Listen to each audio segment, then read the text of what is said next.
어떠한 것에도 저는 연연해 하는 것은 없습니다. 국민의 세금을 받는 국회의원의 자격이 박탈돼야 될 사람입니다. 자유한국당 원내대표 나경원의 발걸음은 여기서 멈춥니다. 이런 분들은 정치를 하면 안 되는 거거든요. 강제 수사 구속만이 남았을 뿐입니다, 여러분. 나경원 대표는 지금 고발된 것만 확인된 것만 10건 가까이 됩니다. 박수 한번 칩니다. 나경원 자유한국당 원내대표가 사실상 경질됐습니다. 황교안 대표 체제가 그의 원내대표 임기를 연장하지 않기로 결정했기 때문입니다. 나경원 원내대표 앞에 어떤 미래가 기다리고 있을지 가장 잘 알 수 있는 분이죠. 민생경제연구소 안진걸 소장께 들어보겠습니다. 저희가 인터뷰 약속을 잡은 직후에 이 자유한국당이 나경원 원내대표의 경질을 결정했는데요.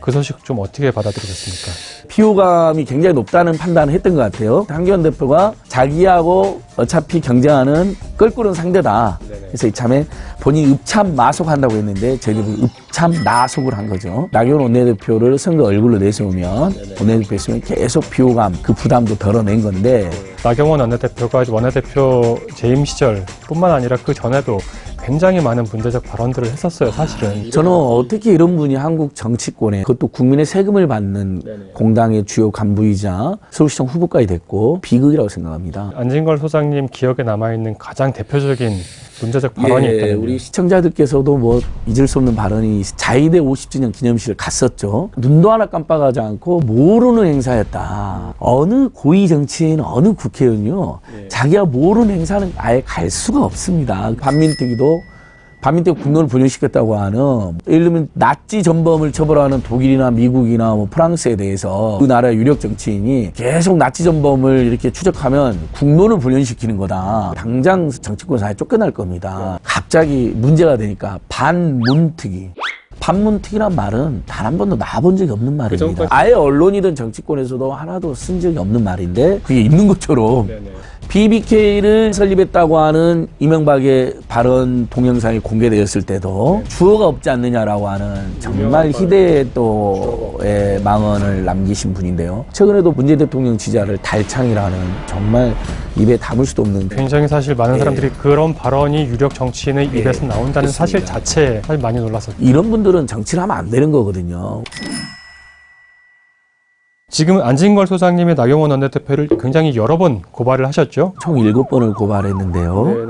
매번 나경원 원내대표의 새로운 비리가 팩트와 함께 가장 눈에 띄었던 건 그 가운데 이제 5차 고발 사건이었거든요. 그 나경원 원내대표의 부친이 운영하고 있는 사학, 그 홍신학원, 그리고 동생이 운영하고 있는 홍신유치원. 홍신유치원은 여동생, 홍신학원은 아버님, 그다음에 나경원 대표도 직접 본인이 이사를 10여 년간 했습니다. 본인의 특수관계인 여동생, 친여동생이 홍신유치원의 원장인데 홍신학원이 홍신유치원에게 건물을 빌려줍니다. 유치원 부지를 빌려주는 거죠. 임대료를 제값으로 받아야 되잖아요. 그렇죠. 지난번 국정감사한테 밝혀진 자료에 하면 임대료를 4분의 1 정도만 받습니다. 주변 시세. 25%. 추적컨대 한 40억 안팎은 됩니다. 홍신학원은 사립학교법에 의해서 법인이 학교에 내야 될 법정 전입금이라는 게 있거든요. 최근 5년인 것만 확인해도 30억을 넘게 안 냈습니다. 법인이 돈을 안 내면 그만큼 돈이 운영비가 모자라지기 때문에 교육환경 개선이 힘들어지기 때문에 국민 세금과 학부모들의 등록금이 투입이 될 수밖에 없습니다. 그렇게 어려운 상황에서 어렵게 운영을 하면서도 정작 여동생이 운영하는 홍신유치원에는 특혜를 줬다. 아마 우리 시청자들께서도 기억하실 거예요. 2005년도에 갑자기 나경원 의원이 그때 구설수 올랐는데 당시 열린우리당의 교육위원회 시청자들 잘 아는 유명한 의원이 있었습니다. 정봉주 의원. 정봉주 심지어 찾아가가지고 교육부에서 우리 홍신학원을 감사한다고 하는데 좀 빼달라라고 부탁을 한 게 또 팩트로 확인되지 않았습니까? 이번에 자유한국당이 그 가운데서 특히 나경원 원내대표가 199개 법안에 대한 필리버스터를 지금 걸어놨잖아요. 그 필리버스터를 예고하면서 여기에 바로 이 유치원 3법을 포함시켰는데 나경원 원내대표가 이 유치원 3법을 막아야 하는 이유가 이 5차 고발 사건과 어떻게 좀 연관이 있습니까? 참에는 선거법이나 공수처법 때문에 맞아요. 패스트 트랙을 건 거라는 식으로 보도가 됐는데 선거법, 공수처법 그 두 가지가 많이 수면 위로 떠올랐죠. 근데 나경원 대표 오딩을 잘 보시면 아주 중요한 오딩이 하나가 추가됩니다. 민심법 통과시켜주겠다, 알겠다 이런 식으로 선심 쓰듯이 이야기한 다음에 그러나 뒤에 이 오딩이 나옵니다. 이게 저는 핵심이라고 봅니다. 그러나 유치원 3법은 절대 또 통과 못 시켜준다.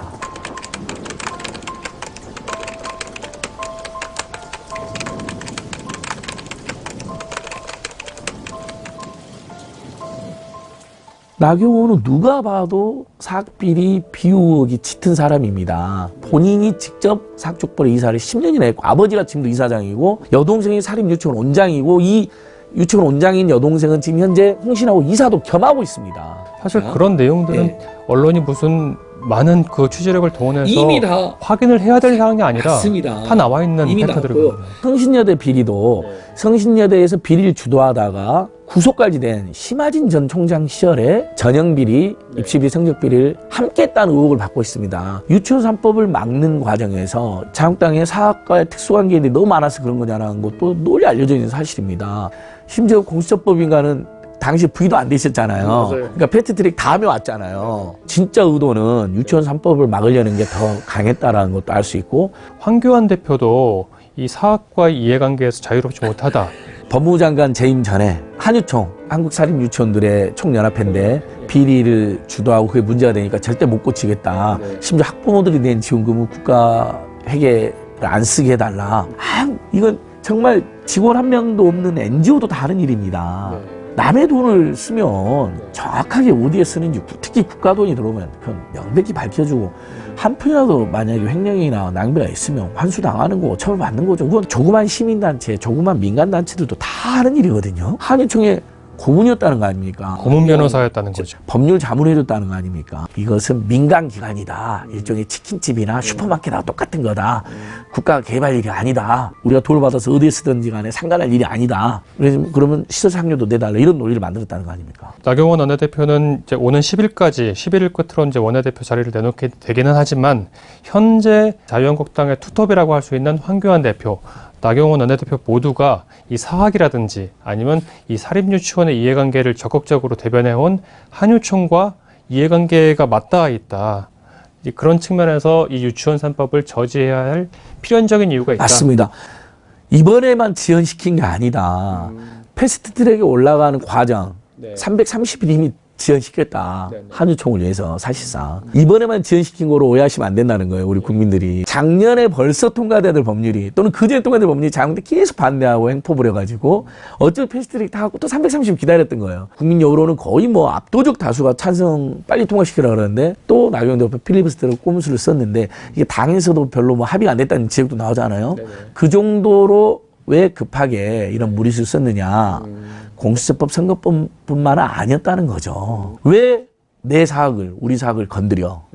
난 절대 안 되라는 본인의 사적 탐욕이 또는 마음속 깊숙이 그런 파행적 사고가 필리버스터라는 무리한 전술로 드러나버렸다는 거죠. 검찰 수사는 지금 어디까지 좀 진행이 되고 있습니까? 검찰은 정말 고발은 3달이 다 돼가는데도 나경원 씨에 대한 수사를 전혀 하지 않고 있습니다. 고발을 했으면 검찰에서는 피고발인 조사 여부를 판단해서 조사를 하는 게 맞지 않습니까? 예, 어떤 사건에 대해서는 초과잉 수사나 직권을 남용하고 있다, 정치에 개입하고 있다는 평가까지 받고 있잖아요, 비난까지. 저희가 조선일보를 4번 고발한 사건하고 나경원 씨를 7번 고발한 사건은 아예 수사도 기소도 무슨 강제 수사조차도 전혀 안 하고 있는 거죠. 다 압수수색할 만한 건인데. 고발인 조사는 어떻게 됐습니까? 1차 고발에 대해서는 저를 한 번, 그 다음에 9월 26일 2차 고발에 대해서는 사학개혁국민운동본부의 방정균 교수님을 한 번. 하나만 더 제가 말씀드린 2013년도에 평창 동계 스페셜 올림픽 우리나라에서 했거든요. 거기에 정부가 강원도하고 국가가 무려 232억을 지원해 줬습니다.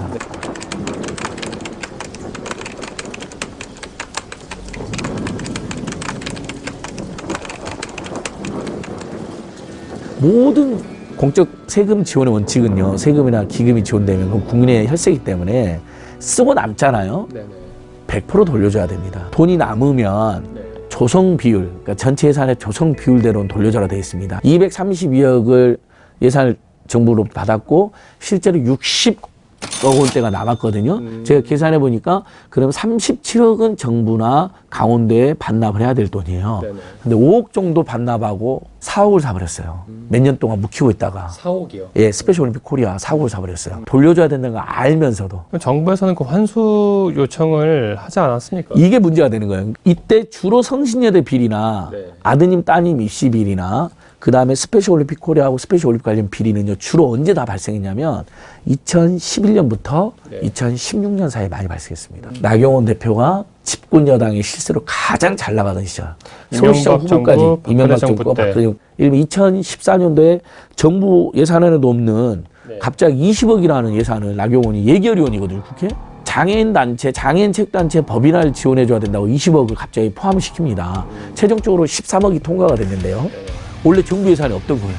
어디로 갔냐면요. 그게 스페셜 올림픽 코리아 만또 갔어요. 13억. 예. 정부원안에 없던 거. 그러니까 정부는 원래 줄 생각이 없던 돈인데 예결위원이 나경원이 끼어들어서 13억을. 당시에도 그러니까 조용히 처리해버리는데 당시 문광부가 쉬쉬하면서 다 처리해줘버린 겁니다. 스페셜 올림픽 코리아의 법인화 지원 예산이라고 써졌어요. 맨 마지막에 보면. 근데 이미 당시 법인이었어요. 놀랍죠? 이미 법인이었던 것을 법인화 지원이라는 것으로 부정하게 타는 겁니다. 돈을. 그 물론 이제 유무죄 판단을 모두 다 해서 이거 반드시 유죄다라고 주장을 할 수는 없겠으나. 근데 그건 왜냐하면 검찰과 재판부의 몫이니까 저는 근데 서류에 나와 있는 거 그대로 다 검찰 제가 제출했습니다. 물적 자료가 있고 충분히 합리적 의심을 할 수 있을 만한 근거는 충분한 것으로 보이는데 충분합니다. 고발인 조사 딱 한 번 받으셨다고요? 두 번이요? 7번 고발 중에 2번 하고 소장님이 가신 거는 그 중에 제가 한 한 번이죠? 번, 예. 강정규 교수님 한 번. 그때도 말씀드리고 의견서도 보내고 엊그저께도 검찰로 전화해가지고 왜 강제 수사를 하지 않느냐. 범국민적 비난이 엄청